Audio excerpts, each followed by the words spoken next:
Eh ben allez, on est parti pour un nouvel épisode du Chouchou de Cycling Club, épisode 71 et un épisode bien chargé au programme.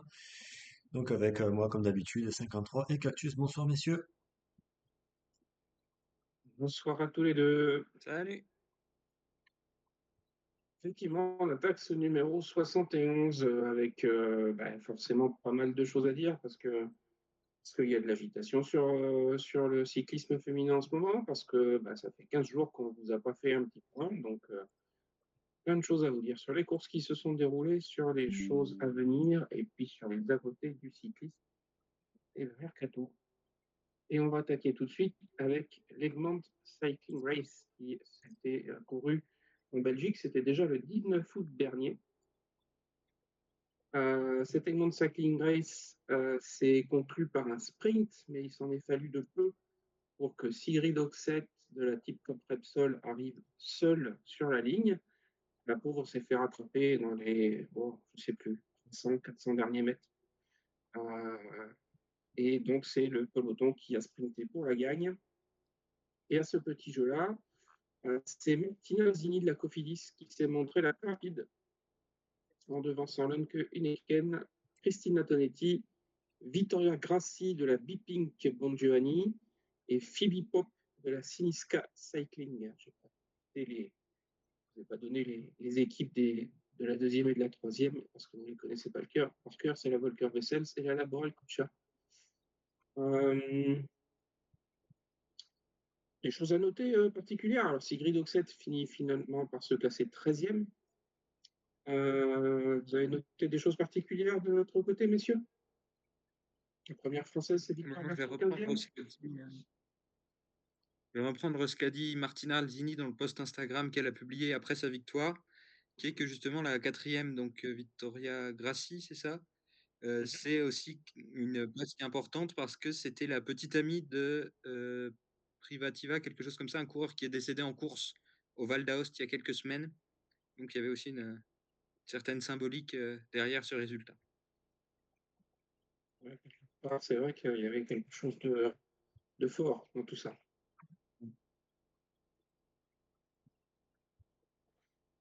Et ben, si on a fait le tour pour cette course, pour l'Egmont, on va passer au Grand Prix Lucien Van Impe, qui s'est déroulé, lui, 2 jours plus tard, le 21 août dernier. Course relativement plate, hein, s'il en est, qui s'est couru sur 139 km et qui s'est conclu, là encore, par un sprint. Alors, par un sprint, la seule difficulté, c'est qu'au départ, il y avait Lorena Vibes. Donc, à l'arrivée, il y avait Lorena Vibes qui remporte, euh, qui remporte la course. Elle devance Suzanne Andersen pour la Uno X, hein, dont on a déjà parlé ici de nombreuses fois. Shari Bosseit pour les jeans sur Ansodal Team, dont on vous a également parlé régulièrement. Et on retrouve ensuite à quatrième place Francesca Pellegrini et cinquième place Valentine Fortin. Kat Ferguson finit 13e sur cette course et Catherine Schweinberger 15e. Kat Ferguson que je n'ai pas encore vu cette année. Tant mieux pour elle, parce qu'en général, quand tu la vois, elle repart pas. Elle finit mal. Voilà pour ces deux courses. Fly, entre-temps, tu es allé, c'est déjà loin, dis donc, mais tu es allé sur le Tour de l'Avenir Femmes. Exactement, ouais, le Tour de l'avenir donc qui était en France, qui se déroulait là-bas. Et qui avait commencé par un petit prologue de 3 kilomètres mais qui était quand même un prologue assez dur puisque c'était en bosse sur la montée de Tignes, pour ceux qui connaissent. Donc pas Tignes le haut, mais Tignes 1800. Donc en bas, il y avait un petit restaurant qui faisait une très bonne tartiflette. Et après, il y avait juste une montée de 3 kilomètres. Ce qui s'est passé, c'est que Isabella Holmgren a un peu écrasé ce contre-la-montre puisqu'elle a gagné avec 17 secondes d'avance. Donc sur 3 kilomètres, ça fait quand même beaucoup. Et je crois qu'il y avait plusieurs coureuses je crois qu'il y avait plus de 3 minutes pour la dernière. Donc elle s'impose devant Eleonora Caboccio et Talia Appleton. Et quatrième place pour Paola Blasi. Alors bon, ce qui est à noter, c'est vraiment cette troisième place de Thalia, dont je pense que pas grand monde avait entendu parler avant cette course. Donc il fait un super résultat, donc à 17 secondes d'Isabella, et même temps que Eleonora. Voilà, donc ça c'était le premier jour, donc Isabella qui va prendre le maillot de leader, qui va prendre tous les autres maillots aussi. Ensuite on va avoir des étapes un peu plus accidentées, où notamment sur la première étape, on va avoir quelques montées, il me semble que le final est un petit peu en montée. Et on va avoir une victoire française, Cocorico les amis, puisque c'est le jour où je n'y étais pas, donc forcément une Française qui va gagner, avec une victoire de Célia Géry devant Eleonora Cabocco, encore elle, et Fleur Morse qui vient chercher la troisième place, Isabella qui va conserver son maillot de leader. Deuxième étape qui, elle, va se terminer par un sprint, avec une victoire pour les Pays-Bas et Scarlett Swan qui était venue faire des recos il y a quelques mois avec sa sœur Nikki, qui a pu en profiter et aller chercher cette deuxième étape. Donc elle va devancer Federica Venturelli et Marie Schreiber. Alors de petites confessions, Federica Venturelli me disait qu'elle se sentait pas vraiment à sa place sur cette course, et que voilà, c'était un parcours un petit peu trop dur pour elle. Mais bon, au final, elle fait deuxième qu'elle sur cette étape, donc je pense qu'elle a bien fait de venir quand même, accompagnée par l'équipe d'Italie. Troisième étape, évidemment, c'est dans l'ordre sur le site. On va retrouver, ouais. Hop. Troisième étape, donc là, re-cocorico. Ouais, mais c'est encore la même, hein. Ouais, ouais, c'est ça. Oui, j'aurais pu remonter au lieu de redescendre, chercher la troisième étape et repartir sur étape 1. Donc là, là, c'est voilà, pareil, c'est Célia Géry qui va s'imposer. Il me semble que c'est cette étape-là où elle va avoir quelques secondes d'avance sur Linda Riedman et Fleur Morse. Ou alors c'est l'étape d'après, je ne sais plus. Puisque l'étape 4, c'est toujours la même, c'est Célia Géry qui allait gagner sa troisième étape, devant Fleur Morse et Millie Cousins ce coup-ci. Et au général, c'est toujours Isabella qui va conserver ce maillot jaune du premier jour au quatrième. Ensuite, on a eu une petite étape de repos, donc qui a permis de se reposer. Et une double étape sur le dernier jour, avec l'étape 5A qui avait donc 30 km de fictif et 30 km de course. Alors il y a certaines coureuses qui ont préféré le fictif, que c'était une grosse sortie en groupe, mais en groupe tranquille, tandis que l'étape après c'était en groupe éto. Donc cette étape 5A s'est jouée entre deux coureuses qui ont terminé l'étape au sprint, avec un sprint qui était vraiment très serré, puisque Marion Bunel était en tête, mais au jeté de vélo, c'est Isabella Holmgren qui va s'imposer. Donc qui va prendre cette première place, donc forcément elle qui avait le maillot jaune va le conserver. Donc on note quand même ouais, une très belle place de Marion Bunel. Et à la troisième place, c'est Talia Appleton, donc toujours l'Australienne qui vient montrer qu'elle est très forte sur ce Tour de l'Avenir. Donc voilà, peut-être une révélation pour de nombreux suiveurs. Dernière étape, c'était l'étape 5B qui avait juste un chrono qui partait d'un peu d'en dessous, un peu en dessous de la Rosière, donc c'est à Montvalaisan, je crois, et qui montait jusqu'à la Rosière, la montée classique. Et toujours la même qui va gagner. Donc troisième victoire d'étape pour Isabella Holmgren, qui va devancer Talia Appleton et Marion Bunel. Eleonora Cabocco va se contenter de la médaille en chocolat. Donc ouais, très bon résultat pour Isabella, pour Talia et Marion. Au classement général, ça va être un petit peu ce qui avait été fait le matin, puisque l'étape 5A a quand même eu une énorme part dans ce classement général. Donc avec la victoire d'Isabella Holmgren, 3 victoires d'étape, dont les 3 plus dures, on va dire. Donc c'est tout à fait normal qu'elle gagne, devant Marion Bunel et donc Talia Appleton qui fait une très belle troisième place. Loré de Schreiber qui va venir chercher la médaille en chocolat. Voilà, voilà pour ce Tour de l'Avenir. Est-ce que vous avez des choses à rajouter? Quelques classements annexes. Le sprint, c'est Célia Géry, je crois, et la montagne, c'est Isabella, non? C'est ça. Les jeunes, c'est Isabella aussi. Et les jeunes, c'est Isabella, oui. Avec Talia qui fait deuxième, il me semble. C'est l'équipe de France qui l'emporte par équipe. On peut surtout dire que 7 étapes sur 8 entre Célia Géry et Isabella Holmgren, les maillots un peu pareils, ça s'est réparti entre elles aussi. Et, voilà, il n'y en avait pas beaucoup pour les autres. Mm. Effectivement, c'est un peu Talia dominant. Appleton, elle a une équipe pour D'accord. l'année prochaine? Ben, j'ai envie de dire Livalula, non? Officiellement. Parce que j'ai vu aucune équipe, mais je pense que ça serait quand même la plus logique pour l'Australie. On en parlera peut-être un peu plus au moment de parler du mercato. Mais pour Livalula, il y a ça dépend de la taille de l'équipe, quoi. On devrait prendre les rumeurs alors.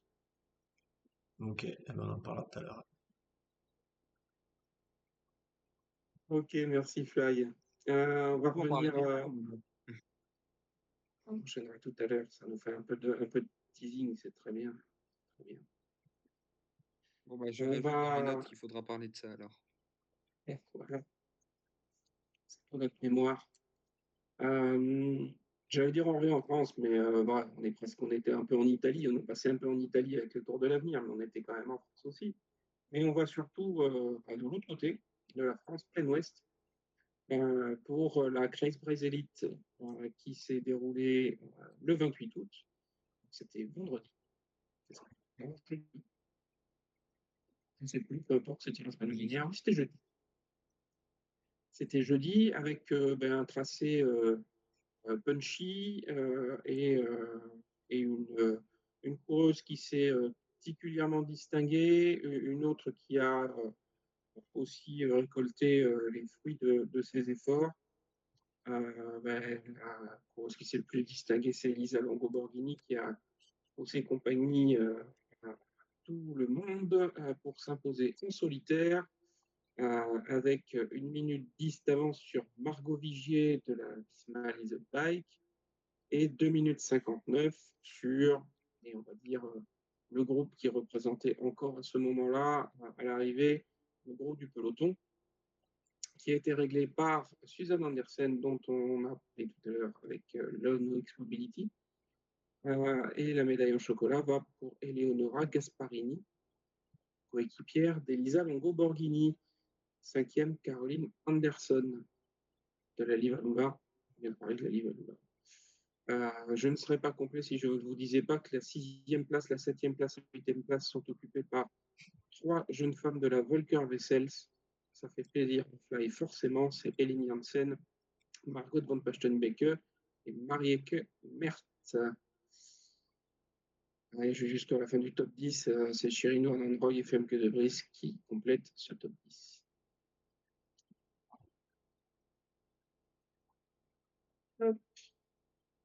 Et on passe 2 jours plus tard, le 30 août, à la classique Lorient Agglomération, qui s'est déroulée sur 165,3 km. Donc c'est une course, une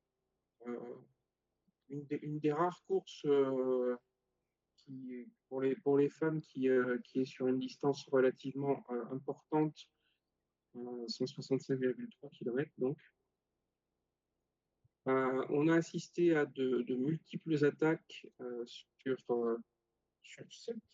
cette course. On va noter surtout qu'il y a des jeunes femmes qui se sont mises un petit peu en évidence tout au long de la course, notamment Francisca Cor, dont on a déjà parlé pendant le Tour de France, hein, qui avait été de nombreuses reprises en échappée et qui s'était montrée régulièrement sur les routes du Tour. On a eu aussi Femke de Vries qui s'est bien mise en avant avec une échappée sur la fin de la course, en compagnie de Francisca Cor, entre autres, et de 2 autres jeunes femmes. Tout ça avec au milieu quelques attaques Elisa Longo-Borghini, par exemple, pour mettre un petit peu le bazar. Euh, Vous allez me dire, ça a dû faire exploser la course. Eh bien, pas du tout. On est arrivé en peloton, en l'occurrence au pied de la dernière difficulté. Il y avait encore une cinquantaine de jeunes femmes groupées. Ça expose un petit peu pour l'arrivée, mais il y a une vingtaine de coureuses qui sont présentées pour le sprint final. Un sprint final remporté par Micha Bredevold, qui avait subi un petit peu plus tôt dans la course une chute, enfin, qui avait été, pas victime directement, mais de manière un peu indirecte d'une chute qui avait été retardée à cause de cela. Elle était retenue, finalement attendue par une coéquipière sur le peloton, et elle s'impose au sprint pour la troisième année consécutive sur cette classique Lorient Agglomération. En devançant Marianne Vos, qui y aura cru jusqu'au bout, mais qui finit à une longueur de Micha Bredevold. Et on voit aussi un excellent sprint d'Elina Janssen pour la Volker Wessels, qui vient prendre la troisième place sur la ligne d'arrivée. La médaille en chocolat, c'est pour Eleonora Gasparini, la team ADQ. On avait également vu sur la fin de course bien en évidence. Et notre première française, c'est Cédrine Kerbol à la 5e place, qui vient, elle, se rassurer un petit peu peut-être sur son état de forme et ses capacités à aller frotter sur des sprints en moyen comité, on va dire. Chloé Daiger, Pfeiffer Georgie, Francisca Cor, Caroline Anderson et Juliette Labousse qui complètent le top 10 cette classique Orient Agglomération. Une chose à dire sur cette classique, messieurs, Micha Bredevold qu'on a vu notamment très ému à la fin de la course. Alors, non seulement parce que c'est la troisième fois consécutive qu'elle la remporte, mais aussi parce que je crois qu'elle a perdu sa grand-mère dans les dernières semaines et que ça a également marqué. Ouais, effectivement. Non, sinon, juste à noter, Elin Janssen qui fait des bons résultats en Bretagne. Je trouve que c'est une région qui lui Ligne convient Hansen qui plutôt fait bien. des bons résultats tout court, même, Oui, oui, globalement. Moi, je trouve. Bah, les 4 premières ont gagné en Bretagne. Ah oui, c'est effectivement un point particulier. On aurait pu dire aussi Eleni Hansen qui fait des bons résultats quand elle est le plus loin possible de fly. Mais bon, c'est ça. Enfin, quand elle avait fait top 10 sur le tour, j'étais là quand Il même, y non? en a beaucoup qui sont comme ça, je crois, hein.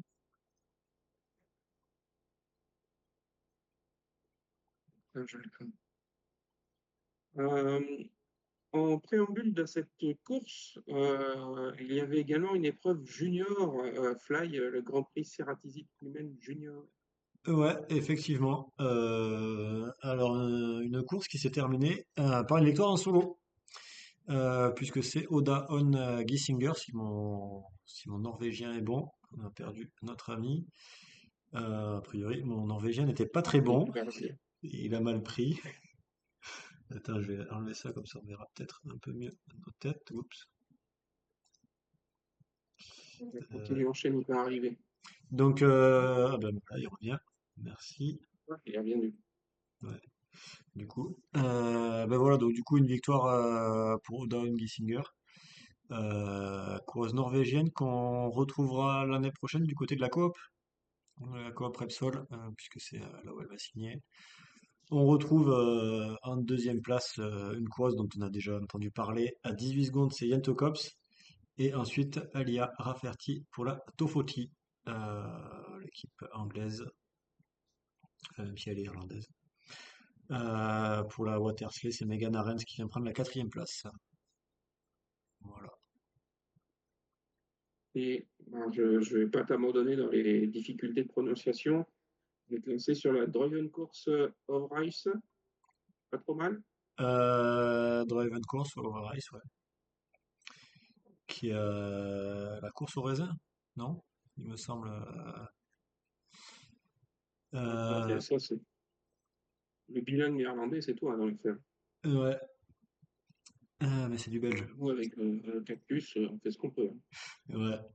Bah, du coup, je vous avais parlé de la Tofoti, et ben Lydia Cusack, elle représentait la Tofoti. Alors c'est une américaine, il me semble que c'est la première fois qu'elle courait pour cette équipe-là, mais elle était intégrée dans l'équipe, donc elle est venue chercher cette victoire dans un sprint qui s'est fait à trois coureuses, donc avec Marusa Teresa Serketti et Daniela Ezinova. Donc Daniela, je pense qu'on en a déjà parlé suffisamment.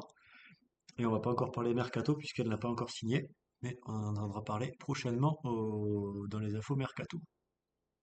Voilà. Et après, on a le peloton un peu plus fourni qui est venu prendre la quatrième place et les places suivantes à 10 secondes.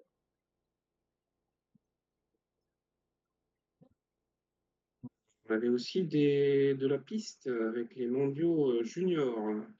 Ouais, Donc, alors les mondiaux juniors, on va essayer d'aller assez rapidement là-dessus. Donc, ils se déroulaient aux Pays-Bas, dans le vélodrome d'Apeldoorn. Je dis que là-bas, mais c'est plus vers là-bas, c'est la direction d'où c'est.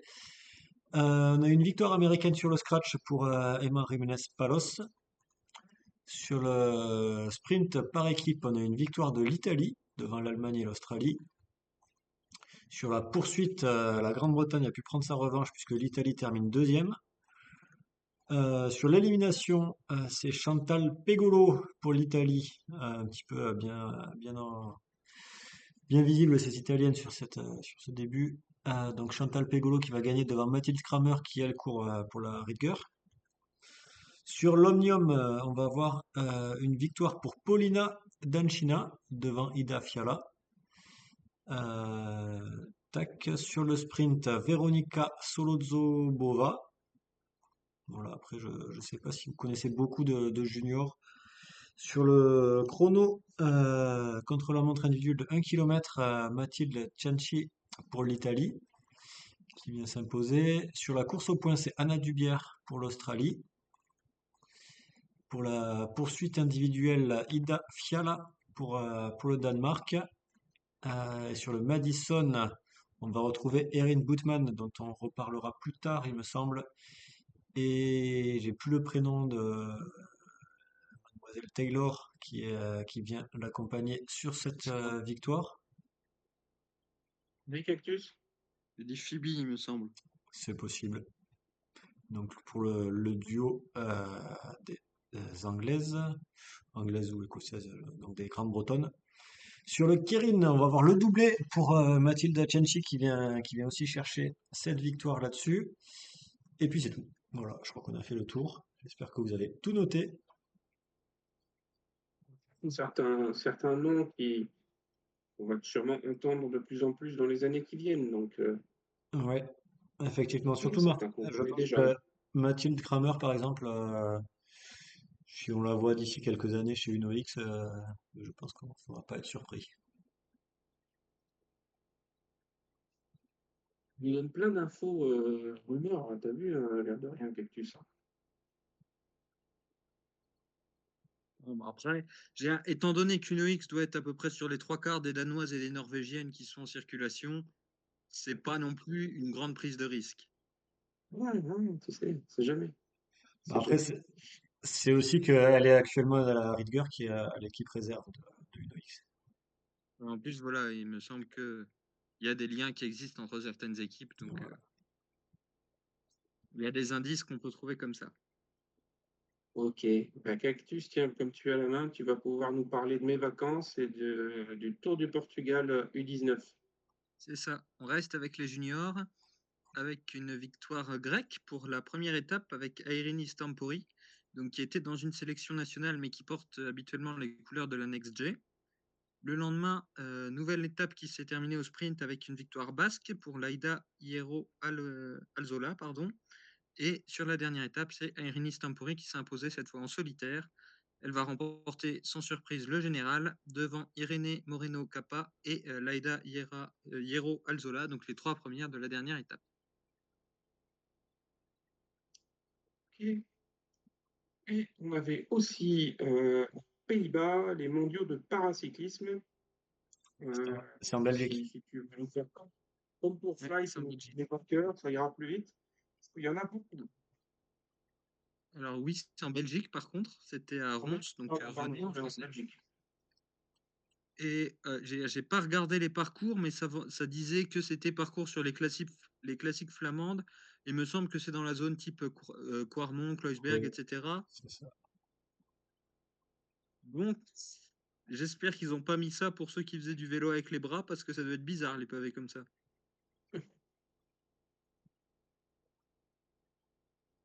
Quoique, les pavés flandriens, je les connais pas. Mais... C'est plus facile que les Ouais. pavés de Roubaix. Donc effectivement, Enfin, mm, ça donc, monte. effectivement, c'était de jeudi dimanche. Donc, petit rappel avant qu'on parle des résultats en eux-mêmes. Donc, pour les catégories, on a 4 catégories de courses, on va dire. Les handbikes, donc qui sont désignés avec des H. Les tricycles, désignés par des T. Les tandems, avec un B pour blind, donc pour les problèmes visuels, on va dire. Et les vélos classiques, entre guillemets, catégorie C. Sachant que plus le nombre qui suit la lettre est bas, plus le handicap va être, je ne sais pas si c'est le bon terme, important. Donc jeudi et vendredi, on a eu les chronos et samedi et dimanche, les courses en ligne. Donc en catégorie T1, donc tricycle plus, si on peut dire, c'est une victoire sur le chrono comme sur la course en ligne pour la néerlandaise Marieke van Soest. Et même chose pour la Suissesse Céline Van Til en T2, donc victoire sur le chrono et sur la course en ligne. Tout comme pour l'Espagnol Manuela Vos sur donc sur le chrono et la course en ligne en H1 et l'Italienne Roberta Amadeo en H2. En H3, nouveau doublé course en ligne contre la montre, c'est pas ce qui manque, vous allez voir, avec la victoire de l'Australienne Lauren Parker à chaque fois devant la Française Anaïs Vincent. En H4, là, c'est pas la même, puisque c'est l'Autrichienne Svetlana Moskowitz, je sais pas comment on dit, qui s'impose sur le chrono, et la Suissesse Sandra Führer sur la course en ligne. En H5, on retrouve un doublé avec Chantal Hennen, la néerlandaise. En tandem, donc catégorie B, doublé également pour les Irlandaises Katie George Dunleavy et Linda Kelly. Côté français, on a Anne-Sophie Santis qui était guidée par Lara Lallemand. Elle termine 3e du chrono et 11e de la course en ligne. Une course en ligne remportée par la paire irlandaise Dunleavy Kelly. Donc. En C1, victoire de l'Australienne Talia Clayton-Goody sur les deux courses, tout comme la Suissesse Florina Ringling en C2. En C3, victoire de l'Australienne Emily Petricola sur le chrono et de l'États-Unienne Clara Brown sur la course en ligne. En C4, c'est l'Australienne Tara Neiland qui s'impose dans les deux courses. Notez qu'à chaque fois, on a une 6e place pour la Française Catel Alençon. Et enfin, dernière catégorie, catégorie C5, doublé chrono-course en ligne pour Alana Forster, encore une Australienne. Donc, sur ces 13 catégories différentes, on a eu 11 doublés.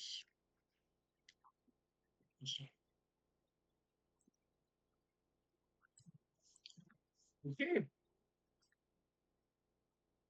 Si vous voulez retrouver tous les détails, Cactus vous a fait tout ça bien. Vous avez tout sur Insta ou sur Blue Sky. Insta, c'est dans les stories. Et vous retrouverez tous les noms, toutes les catégories, non seulement ce qui vient de vous énumérer, mais aussi parfois quand il y en a des deuxièmes et des troisièmes. Parce qu'on a fait le tour de toutes les courses de ces 15 derniers jours, messieurs. Alors, il y avait Il y un avait peu de un peu de VTT. VTT. Ouais. Ah, le C'est ça. VTT.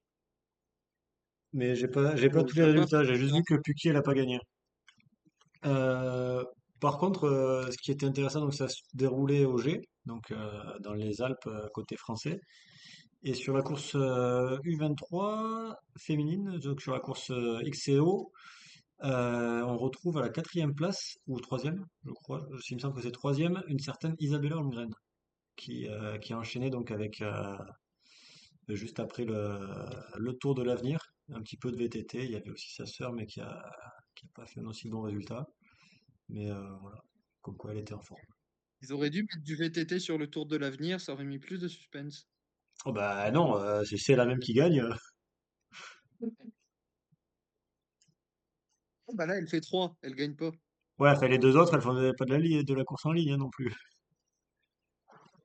Ouais, ils auraient peut-être dû mettre des VTTistes sur le Tour de l'Avenir, en fait. Ouais. Mm. Mais, on aurait pu demander à Olivia Onesti, puisqu'elle a fait quatrième, il me semble. Mm. Ok, ok. On passe au preview? Allez. C'est pour toi, Fly, c'est le CIMAC. C'est ta course, une de tes courses préférées. C'est l'une des courses à laquelle j'ai le plus assisté, forcément, parce que c'est pas trop loin de chez moi, de là où je suis. Donc alors, je vous montre un petit peu. C'est sûr que par rapport au Down Under, il y en a une qui est favorisée, quoi. Ouais, C'est effectivement. sûr. Alors, on va avoir une première étape. Je ne sais pas si j'ai besoin de vous montrer les profils, en fait. Puisque la première étape, ça sera autour de Louvain. C'est un petit circuit. Si je crois que ça prend un petit peu le circuit qu'il y avait eu sur les championnats du monde avec bon, une petite montée. Mais ça reste du 80 km. Il y a 10 tours de circuit, donc ça va un peu s'enchaîner. Et voilà, donc ça risque de faire un peu des écarts si ça roule fort. Mais ça peut quand même se finir au sprint. Deuxième étape du côté de Guenep, qui est dans le nord du Limbourg et qui a un col qu'ils ont inauguré il y a 2-3 ans, qui était à, je sais plus, à 100 mètres, je crois même pas, un truc comme ça. Mais voilà, donc ça fait pareil, 4 tours de circuit avec une petite montée dessus. Les autres étapes, je crois que ça va entre -10 et +5 mètres. Et peut-être la dernière étape qui sera, il y en aura quand même la cinquième étape, qui sera un petit contre-la-montre individuel de 10 km. Donc ça sera samedi et ça sera peut-être en live sur cette chaîne Twitch. Et dimanche, on va avoir une petite boucle du côté de l'Ayrton et j'ai vu ça dans le roadbook ce matin, il y aura quelques passages gravel. Donc voilà. Et puis après, alors ils indiquent une montée, mais je crois que c'est plutôt du faux plat que de la montée. Donc voilà un petit peu pour la Du beau course. monde au départ. Ah ouais, il y a du monde, hein. Forcément, il y a beaucoup de très bonnes coureuses. Je pense que si on cite Lorena Vibes, ça suffira, non? Parce que c'est des étapes quand même qui risquent de finir au sprint. Donc ben voilà, des grandes chances pour y voir des victoires de Lorena Vibes. On a un petit chrono de 10 km. Harry Bossuet, Delisa Balsamo. Oui, oui, oui, il y aura toujours quelques petites de la concurrence, hein, notamment Margot Vigier, hein, pour citer forcément mes favorites. Mais non, je pense que c'est quand même du tout cuit pour Lorena Vibes, hein. Après, Alors, du tout cuit sur les faudra voir étapes, si, mais il y a le contre-la-montre. effectivement, ouais, faudra voir si elle perd pas trop de temps sur le contre-la-montre. En face, on a Ariane Marcus, par exemple, qui peut faire pas mal sur ce chrono. On va voir aussi Hélène Là, Van je vois Dijk. Bachlet aussi. Hélène Van Dijk qui va faire une de ses dernières courses. Zoé Baxel, ouais, qui avait gagné l'an dernier sur le chrono. Et Schweinbach. J'ai pas entendu Non, qui c'est que tu as c'était dit. Schweinberger aussi. Effectivement, il y a les deux Schweinberger d'ailleurs. Mais voilà, ça sera à suivre, hein.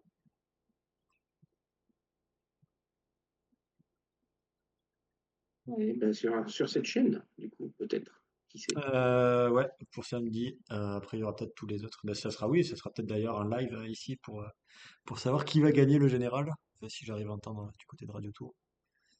Mais voilà. Ok. Merci Fly. On part en Italie avec le Tour de Toscane, le Giro Toscana Internazionale Femminile. Actus, cette course qui se déroule habituellement plutôt au mois d'août. Moi, j'étais allé encourager Laura Asensio il y a 2 ans, c'était au mois d'août. Ah, bah là, on est à la limite, hein. Enfin, ça peut être toute fin d'août ou début septembre. L'année dernière, c'était à cheval sur les deux, il me semble. Mm. Mais en tout cas, ça va être de jeudi à dimanche. Donc, course qui avait été remportée l'année dernière par une certaine Margot Van Pastenbeke, dont on reparlera plus tard dans l'épisode, parce qu'il y a quelques actus qui la concernent également. Et course qui aura donc lieu sur 4 étapes, avec d'abord un contre-la-montre inaugural de 5 km à Viareggio, Puis vendredi, une étape plutôt pour sprinteuses de 112,9 km entre Serravalle Pistoiese et Quarata. Samedi, étape de 116,8 km autour de Sergomigno in Piano, avec une arrivée en bas d'une descente de la descente de la côte de Valgiano, dont le sommet est à peu près à 6 km et demi de l'arrivée. Mais tout devrait se jouer dans la dernière étape, la plus longue, 146,1 km, de Luca, donc Luc en français, à Montecatini Terme, étape où on aura 8 montées, dont 7 répertoriées. La dernière n'est pas répertoriée parce que pourquoi pas. Donc d'abord 3 ascensions de la Via delle Selvette à Sergomigno Immonte, donc l'autre Sergomigno. C'est gros mignon d'ailleurs, il faudrait que j'apprenne à lire, ce serait important. Et 5 montées ensuite de Montecatini Terme elle-même, donc 3,5 km autour de 5% de moyenne. Là, le sommet de cette dernière ascension sera à 10,9 km de l'arrivée. Donc la Park-Hôtel semble être favorite avec notamment d'annoncer, donc ça peut encore changer bien sûr, la tenante du titre Margot van Bastenbeke et Elin Janssen pour le sprint. Mais on peut noter aussi parmi les coureurs sur la liste de départ provisoire une certaine Eleonora Labella chez Arom Italia, Marion Norbert-Riverol pour Phoenix Devo, Elena Biber pour Embrace the World, Elisa Winter pour une équipe mixte Autriche-Luxembourg, Yasmine Lichty pour Nexatis, ou encore Alena Amialuzik pour UAE, donc qui courra avec la Devo cette fois-ci. Ok. Merci Cactus. On va passer à la Maryland Classic. Maryland Cycling Classic. C'est une course désormais habituelle sur le calendrier, notamment chez les hommes. C'est couplé avec la course homme. Là, en l'occurrence, les femmes pourront effectuer 4 tours du circuit de cette Maryland Cycling Classic pour un total de 115,2 km exactement. On va retrouver au départ un certain nombre de structures que l'on connaît par chez nous, la Canyon SRAM, Zonda Crypto, la Ceratizit, la Sinisca, l'EF Education Oatly, et puis d'autres équipes et clubs, on va dire, parmi lesquels la Legion of Los Angeles, dont on entend parler un petit peu, Hamilton Revolution Women's U23 Project qui sera présente aussi. On va noter au passage quand même aussi une sélection du Bénin, qui est au départ avec 4 concurrentes, et également une sélection des États-Unis, mais là, ça joue à domicile. Donc un total de 15 équipes au départ. On va retrouver Alison Jackson, Alex Volstadt, IF. On va retrouver également Francisca Bros pour la Ceratizit, entre autres. On va retrouver pour la Canyon SRAM Ricarda Borenfeind, Nave Bradbury, Tiffany Cromwell, Cécile Autre-Ludwig et Agnieszka Solkia. Donc il y a du beau monde, il y a de quoi faire une belle course. Puis on verra bien ce que ça donne. 15 équipes sur ce circuit exigeant avec une montée assez raide sur sa dernière partie et une descente jaune dans l'arrivée.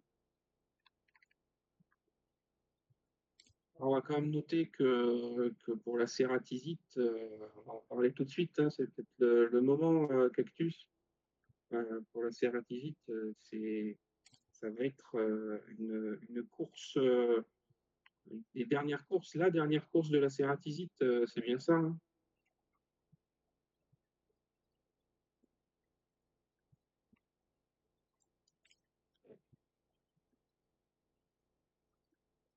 Ouais, Bien sûr, après l'année prochaine, enfin, à partir de l'année prochaine. Donc on rappelle qu'on avait eu l'annonce. Je peux le faire. Ouais. Ah ben pardon, c'est moi qui ai coupé le truc. J'entends pas trop Cactus, moi, Vous par disiez? contre. Ah. Donc tu confirmais ce que je disais, c'est la tous les coups de la Ah non, ça, Ceratizet? il y a du décalage visiblement encore. Et c'est ça, ça a été annoncé que ça serait la dernière course de l'équipe. Donc on rappelle qu'il y a quelques semaines ou mois, je sais plus maintenant, ça avait été annoncé que le sponsor Ceratizit ne poursuivrait pas et malheureusement l'équipe n'a pas pu en retrouver d'autres et va donc s'arrêter en fin de saison et même un peu plus tôt que prévu malheureusement. Donc Voilà, c'est après 10 années ça sera dans la la dernière carrière. course de l'équipe. On peut espérer, voir une course. C'est ça, on peut espérer voir une course assez animée, notamment parce que, bah, pour les jeunes femmes qui sont engagées, il faut retrouver un contrat et que, pour l'instant, sur les coureurs de l'équipe, il y en a 2 qui ont signé ailleurs, mais pour le reste, eh ben, on peut qu'espérer qu'elles retrouvent une place en professionnel. OK. Fly, il nous reste à parler des mondiaux VTT. Il nous reste à parler des mondiaux de VTT, ouais, qui auront lieu très bientôt. Ça te va comme un preview? En Suisse. C'est ça, exactement. C'est en Suisse, dans le Valais. Euh, Dans le Valais, donc pas loin de là où il y avait le Tour de Romandie. Donc il y aura bah, du XCC et du XCO. Et on rappelle que la championne du monde en titre est une certaine Puck Peters sur le XCO. Pour pas me tromper, donc le XCC c'est le short track qui a lieu en ouverture. Donc voilà, à suivre très prochainement. Est-ce qu'il y a d'autres previews dont on n'a pas parlé?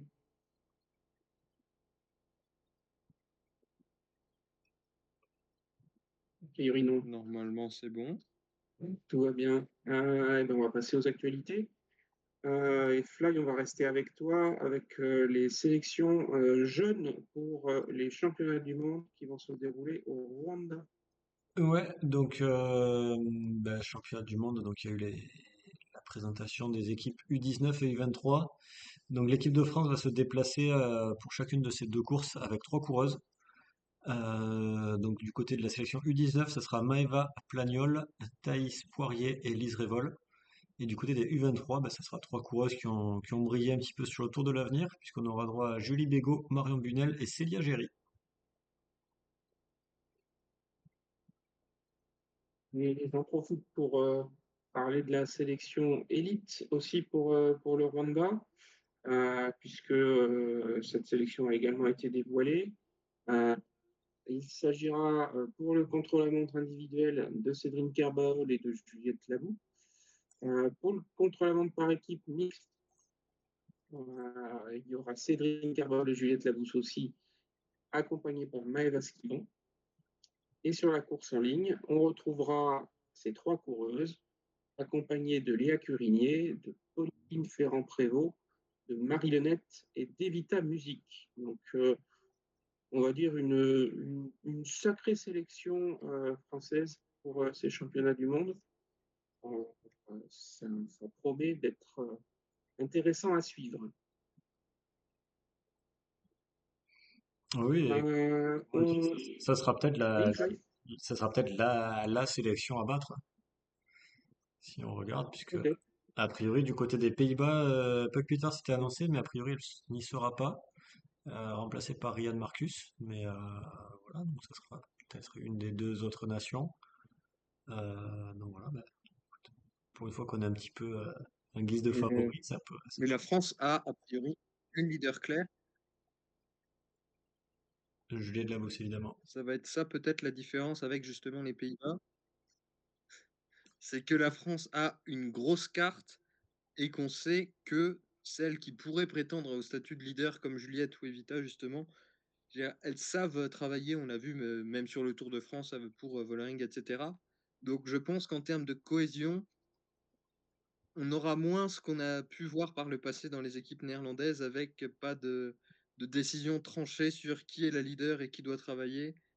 Et je serais plus surpris de voir des scènes comme on a pu voir l'année dernière à Zurich avec Vos dans le groupe de contre et Vollering qui fait rouler derrière, des choses comme ça.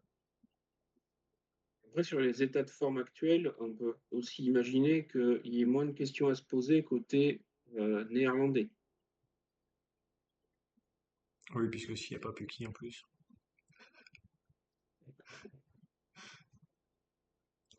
Ça sera tout pour Riri, évidemment. Allez, ben, tu parles, Fly. Tu vas nous continuer à nous parler justement de la Coupe du Monde piste et BMX.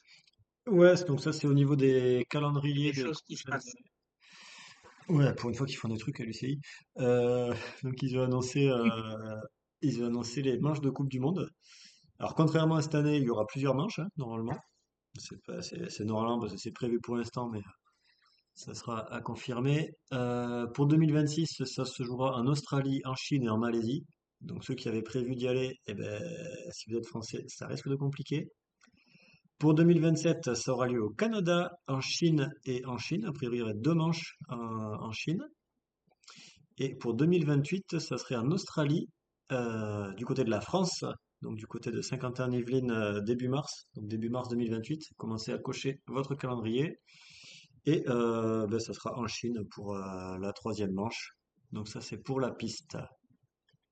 Donc assez compliqué, je vous l'accorde. Pour le BMX, on est un peu plus chanceux puisque la prochaine manche, donc manche 1 et 2, en juin 2026, auront lieu du côté de Sarian, en France. Sarian, je ne saurais plus où le caser sur une carte. Donc démerdez-vous. Ensuite, ça aura lieu du côté de Papendal pour les manches suivantes, de la Chine encore pour les manches 5 et 6, et du côté de la Floride aux États-Unis pour les dernières manches. Ensuite, on va passer à la Coupe du Monde 2027 qui aura lieu donc en Chine, en Turquie et aux États-Unis. Donc deux manches, enfin deux fois deux manches aux États-Unis. Et pour 2028, on aura deux fois deux manches en Australie, une double manche en Chine et la dernière, donc manche 7 et 8 du côté du mois d'avril qui auront lieu en France. Donc avec le site qui va confirmer, mais ça devrait être du côté de la France au mois d'avril. Sérieux, c'est à côté de Carpentras. Voilà, donc dans le sud. Comp. Avignon, Carpentras, dans ces coins-là. Mais faut Très bien, prononcer bah le S, écoute, non? Tu prononces pas le S à Carpentras? non, Ok. moi, je ne le prononce pas. Eh ben moi je le prononce, voilà. Bien. Bon, tout le monde a noté que tu avais déjà planifié pour mars 2028, ce qui est quand même un exploit. Toi qui étais dessus tout l'an J'ai pas dernier. dit que moi j'avais programmé, hein, c'est l'UCI qui a programmé. Ouais, c'est vers le Ventoux. Ça ira comme ça. Allez, tu peux continuer et nous parler de la S au niveau des actualités. La S, eh ben, écoutez, je sais plus si on en avait parlé un petit peu au cours des émissions précédentes, en disant que ben, il s'était enlevé d'une start list à la dernière minute. Eh ben, ils ont fait ça sur trois courses, et puis ben, après ils ont annoncé que eh ben, c'était la fin. Et que ben voilà, ils s'arrêtaient totalement du jour au lendemain. Donc contrairement à Ceratizit, ben, ils ont dit que voilà, c'est fini du jour au lendemain. Donc le projet de la S, c'était d'être ben, la plus grande équipe anglaise, bon alors, ou grande-bretonne. Bon, c'est pas compliqué quand ils sont seuls. Donc ben voilà, ils avaient quand même ça, mais voilà, ils avaient pour projet de participer au Tour de France d'ici quelques années. Et ben c'est raté. Voilà, ils ont dit dans leur communiqué qu'ils espéraient une collaboration avec d'autres équipes, il me semble. Mais voilà, bon. C'est la fin pour cette équipe, donc équipe qui avait déjà eu des difficultés en début d'année, puisqu'on se souvient qu'ils avaient mis du temps à avoir leur licence continentale, et qu'il y avait des coureuses qui avaient quitté l'équipe. Ben, là, voilà, il y avait eu d'autres coureuses qui avaient rejoint en cours d'année, mais voilà, c'est la fin totale pour la S. Donc S qui a notamment l'équipe de Maëv Plouf qui était chez DSM les années précédentes. Il y a aussi Caroline Copps qui était chez Watersley les années précédentes. Je ne vais pas vous citer les autres. Laura Solmich, il me semble, qui était dans l'équipe aussi. Ça va encore mettre quelques coureurs sur le marché. Et puis, on verra bien ce que. Ouais. ce qu'il Malheureux- advient de tout ça. Et malheureusement, je pense qu'il y en a quelques-unes qui ne retrouveront pas d'équipe, puisque bon, avec la S, elles n'ont pas non plus trop couru cette année, donc difficile de se mettre en évidence. C'est sûr. Je ne sais plus si on l'avait noté sur le programme du jour, mais on peut parler de Siniska aussi. Siniska qui a annoncé qu'il n'avait pas pu présenter et donc être accepté à un niveau, je veux dire des bêtises, c'est quoi? C'est un niveau retour, c'est ça? Je sais pas s'ils avaient tenté le Pro Tour, mais cette année, ils étaient en Conti. Si, mais je crois ils avaient annoncé ça et que même pour la Conti, ils avaient du mal à s'en sortir financièrement. Donc il y a un appel à un financement chez Citiska. On vous a mis tout ce qu'il faut sur un petit post. Pro Team. Ouais, on l'a déjà fait, c'est ça? On l'a pas encore partagé, mais on va le faire C'est demain. ça, le communiqué dit que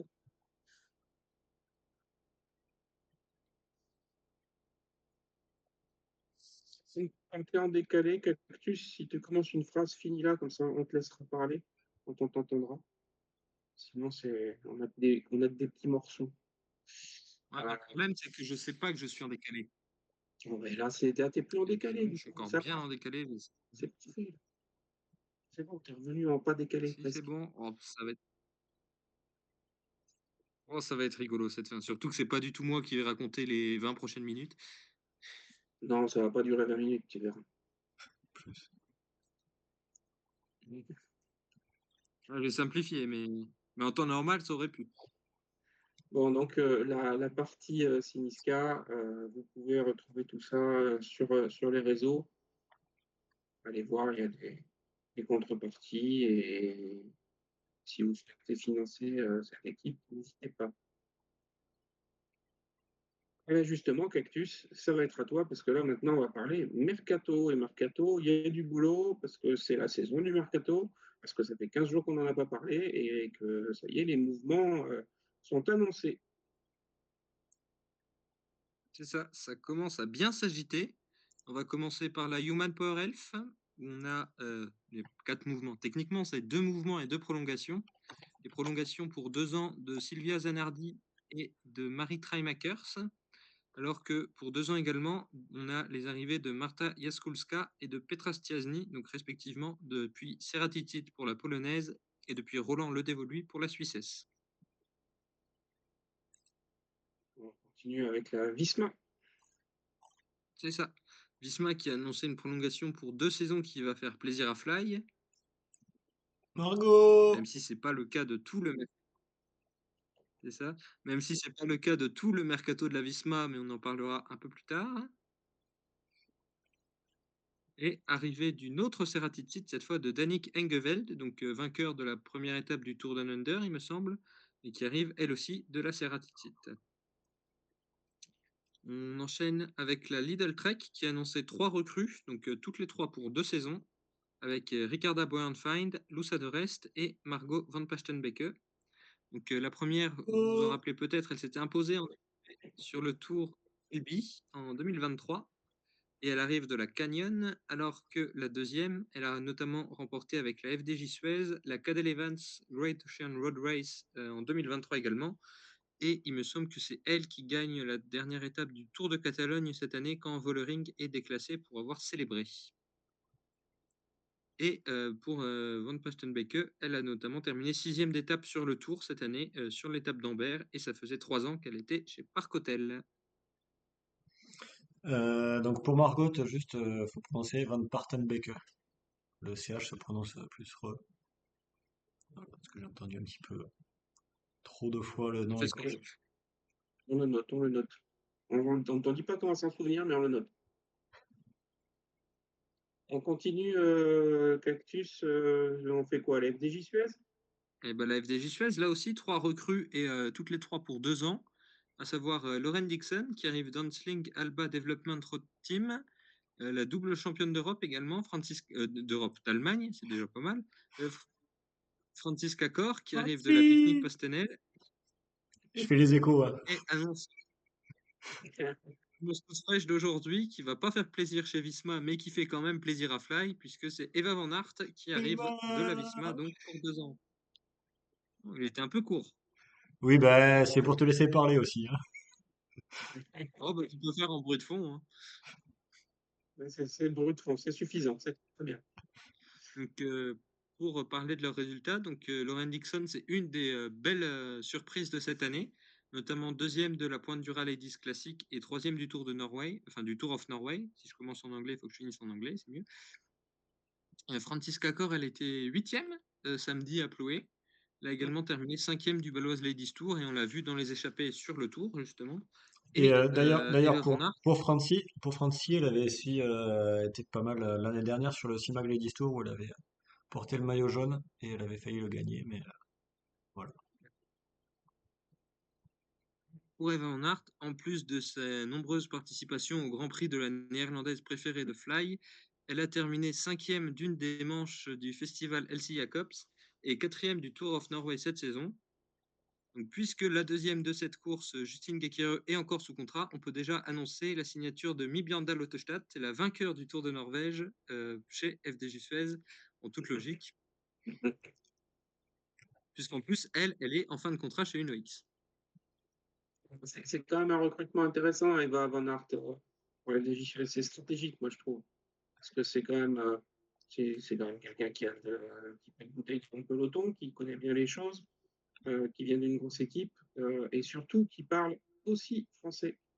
Exactement. Et bah, d'ailleurs, enfin, qui parle français et néerlandais. Et je pense que du côté de la FDJ, on a du staff néerlandais avec Lars Boom et Liselotte Delcroix, elle, alors Liselotte, il me semble qu'elle parle un peu français aussi, mais voilà, donc du coup, ça peut aussi bah, aider à faire le lien. Après, il faudra voir au niveau des coureuses, est-ce que par exemple Lorraine va rester l'année prochaine, puisqu'elle est en fin de contrat?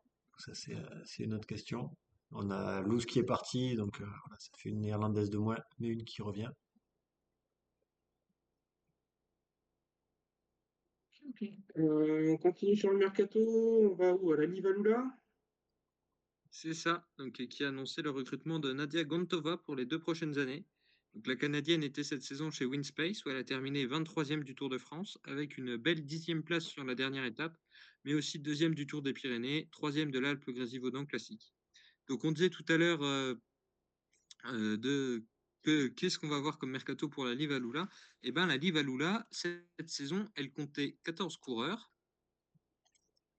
et elle a déjà annoncé 4 recrues. Donc, Nadia Gontova et 3 coureurs issus de la Conti. Donc, Mackenzie Coupland, Noah Janssen et Mathilde Vitilio. Donc, si l'équipe veut conserver ce nombre de 14 coureurs comme cette année, ça veut dire que soit on a une recrue et pas de prolongation, soit on a une seule prolongation parmi Mavi Garcia, Ruby Roseman Gannon, Anna Trevisi, Amber Van Der Hulst et Ella Wiley. Et d'ailleurs, en Donc, parlant d'Ella pas- Wiley, on va lui souhaiter un joyeux anniversaire. Les et anniversaires. c'est pas l'anniversaire de Ryan Marcus aujourd'hui d'ailleurs. Aussi, c'est Aussi, l'anniversaire de Riri. aussi. Vous Les en avez anniversaires parlé tout à aussi, l'heure sans le mentionner. on mentionné. Il me Alors, semble qu'il c'est y en a une. intéressant ce que tu dis, Cactus, quand même, sur cette Livalula. À part le budget, qu'est-ce qui les empêche d'être à plus de 14? Bah, c'est déjà pas mal comme raison le budget. Oui, oui, non, mais il n'y a pas d'autre raison, quoi. C'est ce que je veux dire. Mais après, oui, Bah, voilà, il y a pas de limite, non, effectivement. Mais après, c'est- ils ont une dévo aussi, donc il y a le lien à faire. Voilà. Oui, mais tu peux aller faire courir certaines en dévo de temps en temps aussi. Oui, oui, oui. Est-ce qu'il n'y a pas un risque, justement, enfin un risque, si, disons-le comme ça, mais un risque qu'ils réduisent un peu la dévo pour favoriser l'équipe 1 et faire redescendre de temps en temps en dévo des filles de l'équipe 1. bah, Ça ça serait intéressant, m'étonnerait. on pense un risque, hein, mais Ça m'étonnerait. Je veux dire, si on reste sur le point de vue financier, ça m'étonnerait parce qu'un salaire minimum World Tour, ça va être beaucoup plus important. oui, mais après, ça peut être intéressant de plus et mieux encadrer les jeunes dans la dévo et pourquoi pas te faire courir de temps en temps, si tu as un effectif un peu pléthorique, de temps en temps des équipes une, des filles de l'équipe une en dévo. Voilà, hein. Cherche. Ouais, je vois pas trop l'intérêt pour eux de garder les intermédiaires, de les faire monter en World Tour directement plutôt que de les garder en Devo, sachant qu'elles peuvent toujours venir faire quelques courses avec la World Tour. Aussi, ouais. Redis celles qui sont côté équipe 1 aujourd'hui là et qui n'ont pas encore de prolongation ou de Donc, info. Mavi Garcia. sont pour l'instant en fin de contrat chez Liv Alula, Mavi Garcia, qui pourrait partir. C'était évoqué qu'elle ne resterait pas, mais sans plus de certitude. Ouais, la retraite, allez. Oh, elle est encore récente. Et puis qui d'autre? Ruby Roseman Gannon, Anna Trevisi, Amber Van Der Hulst et Ella Wiley. Ouais. Et là, Wiley, ils peuvent pas laisser partir un petit bijou comme ça. Ruby Qu'est-ce qu'on m'a Roseman dit Gannon d'autre? non plus, d'un autre côté. Ouais, Ruby, c'est pareil. C'est vrai qu'en parlant de bijoux, Ruby, c'est quand même un peu, Voilà, vu son c'est pas prénom. mal. Ouais. Ok. On va voir ce qu'ils font, hein. On va voir quelle est la stratégie, hein. Mm. Et Sachant que, non, comme on disait, avec et- l'arrêt de Ceratizit et les difficultés annoncées d'Arkea, il pourrait y avoir du monde à recruter.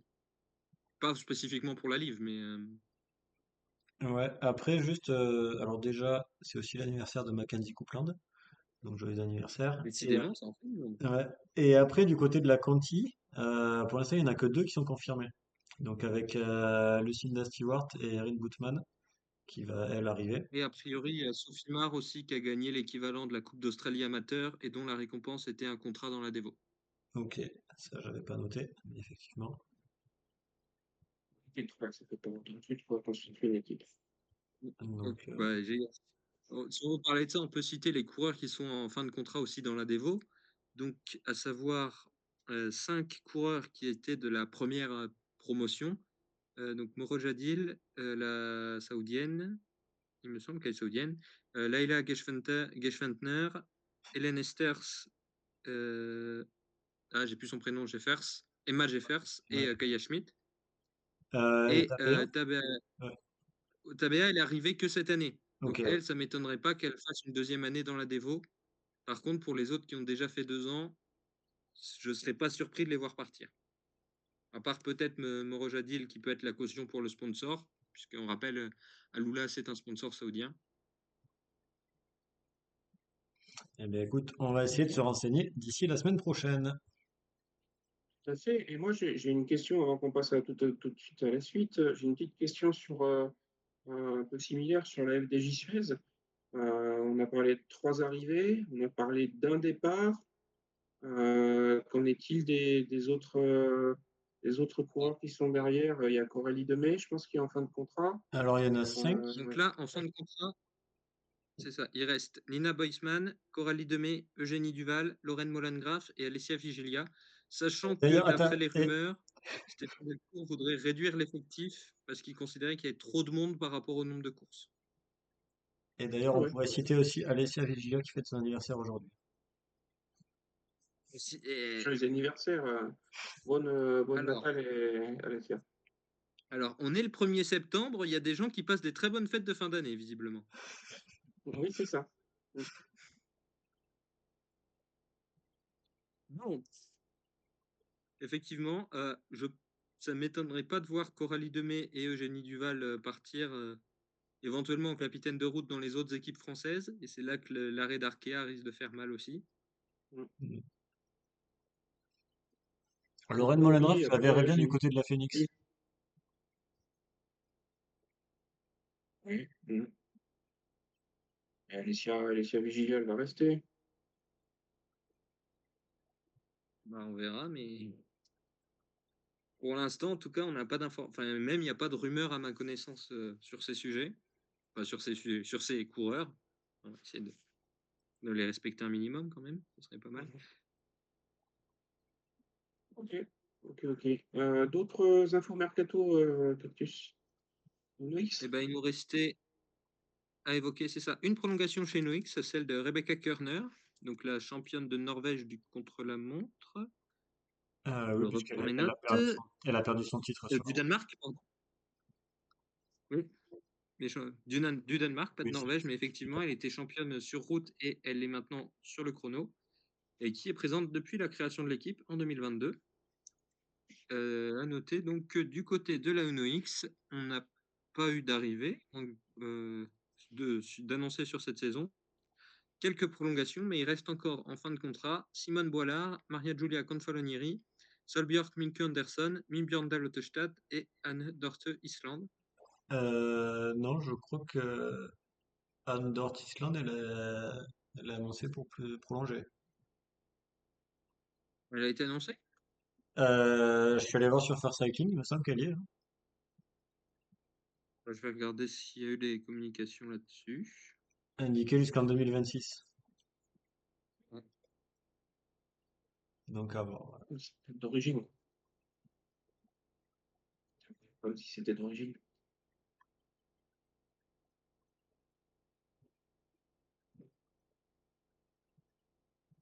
On descend tranquillement. Effectivement, il y a une prolongation qui a été annoncée en août, qu'on n'a pas, qui n'a pas été notée. Effectivement, elle est encore engagée pour 2026, pardon. Bien.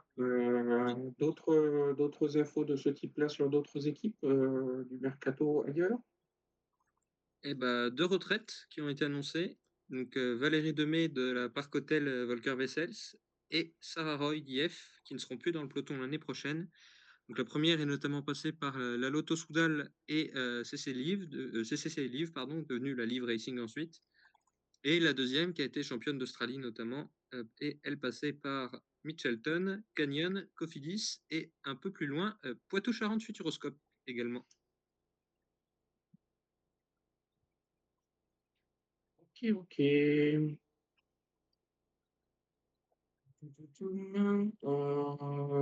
Que dire d'autre? Mais après, juste par rapport en termes de taille d'équipe, juste je regarde du côté de la Lidl Trek, on a 2 départs en retraite pour Hélène Van Dijk et Lizzie Deignan, et on a 3 arrivées. Et pour l'instant, la seule qui est en fin de contrat, ça serait Ilaria Sanguinetti. Donc, a priori, s'ils veulent À garder voir, la... Lucinda Brandt, a priori, elle serait en fin de contrat également.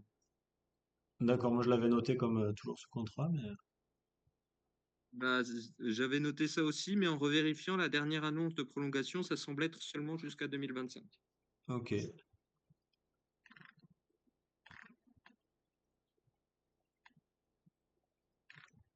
Voilà. Après, je pense qu'il y a d'autres équipes qui n'ont pas encore fait d'annonce de mercato, donc ça reste encore compliqué. Bah, le marché est assez bloqué apparemment. Donc, j'ai noté que chez Canyon, on n'a rien. Chez AG, on n'a rien. Bah, chez Serratitit, on n'aura pas beaucoup d'annonces, malheureusement. Ouais, non, Chez après... Phoenix, a priori, il y a beaucoup de monde en fin de contrat. Ouais, non, c'est juste qu'ils annoncent pas les années. Euh, ouais, c'est ça. Human Power Health, on a déjà 16 coureurs qui sont annoncés comme étant sous contrat jusqu'en 2026. Peut-être Barbara Cotier avec un contrat également, mais c'est pas très clair. Ouais, donc il y a juste Barbara Malcotti, Maëlle Grostet et Romy Casper qui seraient en fin de contrat. C'est ça. Et vu l'âge de l'Allemand, de l'avoir partir en retraite ne m'étonnerait pas. Par contre, pour Maël, plus, plus Je ne sais pas. d'absence, on va dire. Faudrait qu'elle court. Si elle courir. Eh oui, mais bon, ça, tu sais, il y a des équipes, quand les coureuses sont en fin de contrat, ils les font pas courir, hein, puisque après, ça sert à rien de les former pour qu'elles soient fortes pour l'année prochaine. Oui, mais elle n'a pas couru en début de contrat non plus, donc c'est plus simple. Oui, Ouais, c'est ça. Je sais pas si c'est trop le genre chez Human Power Health. ouais. Non, je sais pas. D'autres infos? Pas à ma connaissance. Et voilà, il y a quelques rumeurs qui sont plus ou moins en Non, non, suspens pour l'instant. on fait pas les rumeurs. Non. Après, on peut faire les rumeurs au niveau des équipes, des statuts d'équipe à la limite. Oui. Donc, puisque avec la avec la fin annoncée de la Ceratizit, on aurait donc déjà une équipe World Tour en moins. Donc on peut imaginer que la licence soit «reprise» entre guillemets, seulement entre guillemets malheureusement par l'équipe IF qui est déjà dans les 15 meilleures équipes en termes sportifs, donc enfin qui remplit les conditions en termes sportifs. Et en supposant que l'UCI décide de rester à 15 équipes World Tour, et ben, ce serait pour l'instant la Park Hotel, donc la Volker Wessels, qui serait favorite pour décrocher le dernier ticket World Tour, enfin, qui serait favorite, qui serait surtout le mieux placé. Ouais, après, Et comme on les dit, invitations, est-ce que la Parc Hôtel demandera la licence sur le tour? Ça, c'est une autre question. mais en tout cas pour l'instant, donc au niveau purement sportif, donc au cumul des points de 2025 et 2024, donc IF est largement en avance. Et donc, en ne prenant pas en compte Ceratizit, puisque l'équipe n'existera plus, la Volker Wessels est 15e avec 6522 points et la Boral Kutscha est 16e avec 5625 points. Roland, qui est actuellement en World Tour, a 5068 points et Cofidis est déjà loin avec 4300 et quelques points. En sachant également que pour le classement de la saison 2025, qui devrait accorder les statuts aux 2 meilleures équipes de Pro Tour, les invitations automatiques, pardon, ça irait pour l'instant à Laboral et Arkea si l'équipe survit, sinon Cofidis, en supposant que la Volker Wessels monte. Ah Sinon, oui, c'est Laboral et Volker Wessels, ou Volker Wessels et Arkea, etc. Mais pour l'instant, à moins que l'UCI décide de changer le règlement comme on l'avait vu pour les hommes au moment des renouvellements il y a quelques années, Roland n'aurait pas d'invitation automatique. mais la question aussi, est-ce que Roland continuera? Ça, c'est aussi une question qu'on peut se poser, En puisque a plus. priori, a priori, il n'y a aucune coureuse qui est sous contrat, donc ça, on connaît pas les dates non plus, donc on sait pas exactement, mais c'est quand on voit Et les le, performances des dernières années, est-ce que ils vont ça, et puis même de voir une Petra Stiassny qui a quand même le profil, notamment en termes de nationalité, etc., pour bien rester, pour bien s'implanter, on va dire, dans l'équipe, quand on voit qu'elle part déjà dans une autre équipe. Oui, et c'est quand même la Effectivement, coureuse qui a le meilleur classement UCI. en plus, voilà, c'est la tête d'affiche, s'il en faut une, de l'équipe. L'avenir n'est pas très dégagé, on va dire, pour la Roland, même si il n'y a pas de rumeur effective, enfin, il n'y a pas de rumeur à l'heure actuelle sur un éventuel arrêt de l'équipe, comme c'est le cas notamment pour Arkea.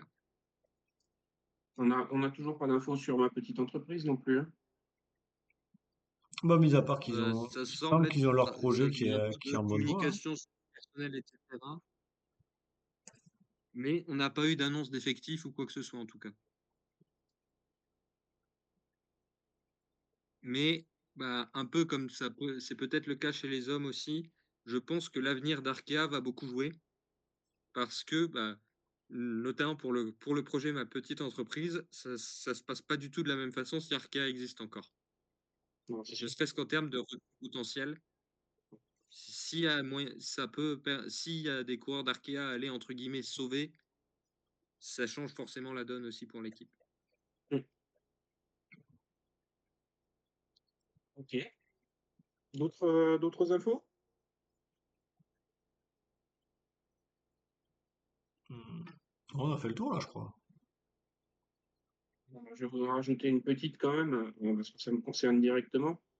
Pour les championnats d'Europe, la sélection U23 des Pays-Bas avec Nienke Winke qui va faire le contre-la-montre et la course en ligne.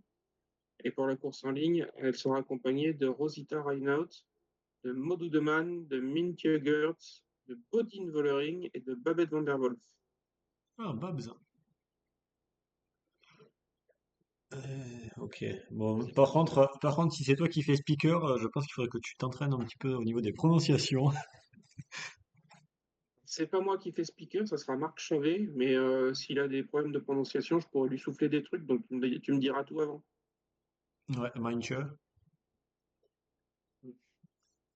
Et sans vouloir concurrencer Fly, évidemment, on rappelle aussi qu'on a le compte cycliste de Lucas Knöffler qui existe aussi, au moins sur Blue Sky, je ne sais pas s'il est toujours sur Twitter, mais qui donne aussi des prononciations, Et ce qui est bien utile. il a un site aussi qui marche plutôt bien.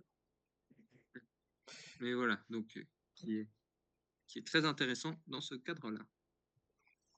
Et Eh si ben tu veux voilà, tu aussi, nous auras fait. pour des Oui, vas-y. infos aussi, il y avait des coureuses qui ont fait le Tour de l'Avenir et qui sont allées en Reco en Ardèche, avec notamment Elisa Winter, qui m'a dit qu'elle avait adoré le circuit. T'as pas fait le bon, là. Euh, ok. Bon, ben, on a fait le tour de tout ce qu'on voulait dire ce soir. A Je crois bien. priori, à moins que vous vouliez faire un quiz, mais Ah, ça va faire déjà un bel épisode là pour ce soir. bon, bah, On va garder les quiz. vu qu'on n'a pas commencé tout à fait à l'heure, c'est pas si long, hein. Ouais, ouais, mais il est déjà 22h35. Mm. Ouais, Et on aura la place de faire des quiz les prochaines fois, vous inquiétez pas. Et bien, on va se quitter là-dessus. Et puis on se retrouve la semaine prochaine avec toujours toutes les infos du cyclisme féminin, avec le Chouchou de Cycling Club. Merci Fly, merci Cactus. Et à la semaine prochaine. Ça allait. ça marche. Salut! Prochaine.